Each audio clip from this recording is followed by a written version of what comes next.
So guys, it's hard to believe that Squad was released into early access 5 years ago now, and I think what's even harder to believe is that it's actually still growing.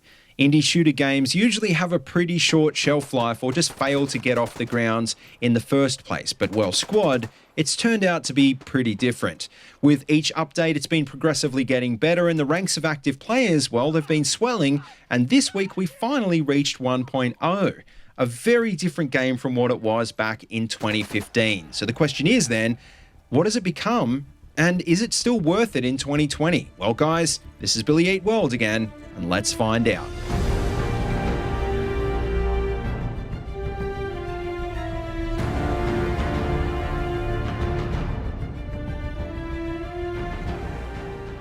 Alright guys, how you going? Welcome to the video, and just before we start, I just want to say a big thank you to the guys over at Offworld Industries for sponsoring this video.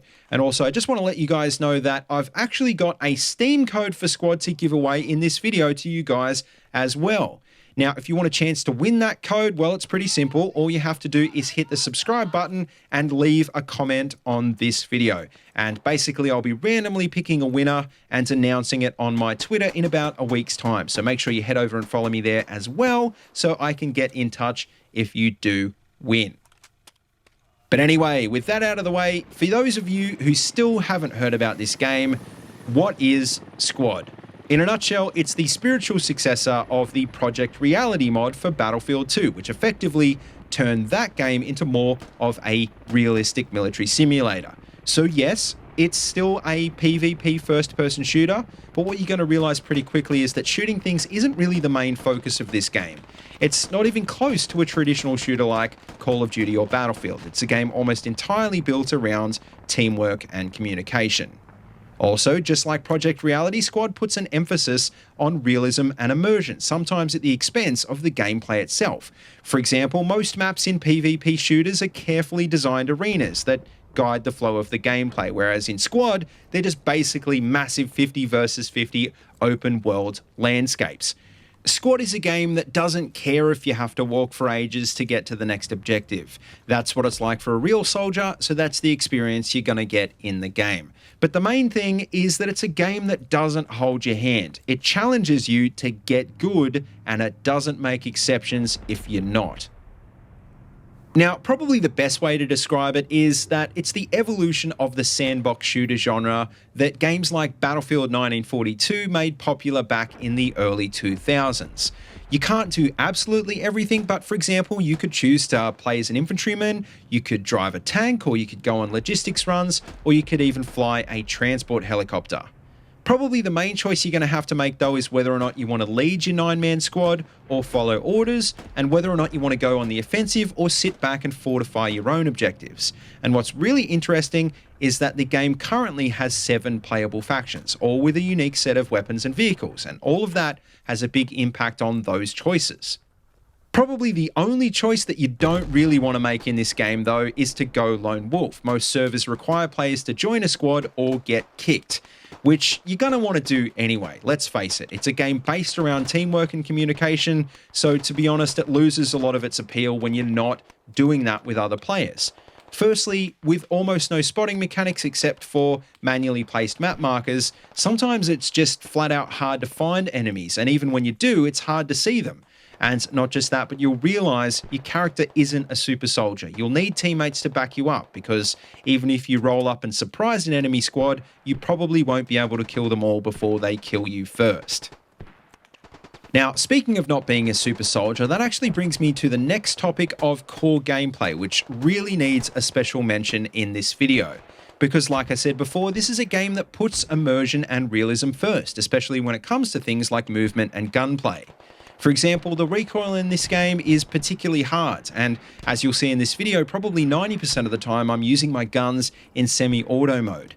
And not just that, but you'll notice the time to kill is really fast as well. Not as fast as some other hardcore shooters, but still pretty lethal, and you'll need to bandage up if you do take a hit. Also, and this is another good example of how Squad doesn't sugarcoat the core experience, it's got pretty full-on stamina and suppression mechanics, which can be annoying at times. And not just that, but if you reload your gun mid-magazine, those unfired rounds won't carry over like they do in, for example, Battlefield. You'll put that half mag back in your pack to use later. Also, another interesting mechanic worth mentioning is that the game requires you to manually resupply when you spawn. You don't automatically just get new ammo when you die. And this is a whole nother rabbit hole that we don't really have time for in this video, but basically that requires your team to bring up supplies and set up forward bases to keep your team armed and ready to go. So bearing that in mind, I think it's safe to say squad isn't for everyone, but if you're the kind of person who does like that sort of thing, well, it can be super addictive. Like I can remember when the game first came out, staying up all night until the servers died. It's the kind of game that offers that kind of unlimited replayability, which is part of the reason it survived as long as it has. But the reality is it wasn't always as good as it is now back in the day.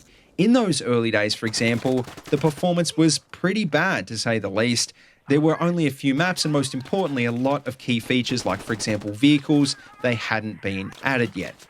Fast forward to 2020 and the devs have done a ton of work. We've now got 20 maps which are based on locations all around the world, mainly in Eastern Europe, Southeast Asia and the Middle East.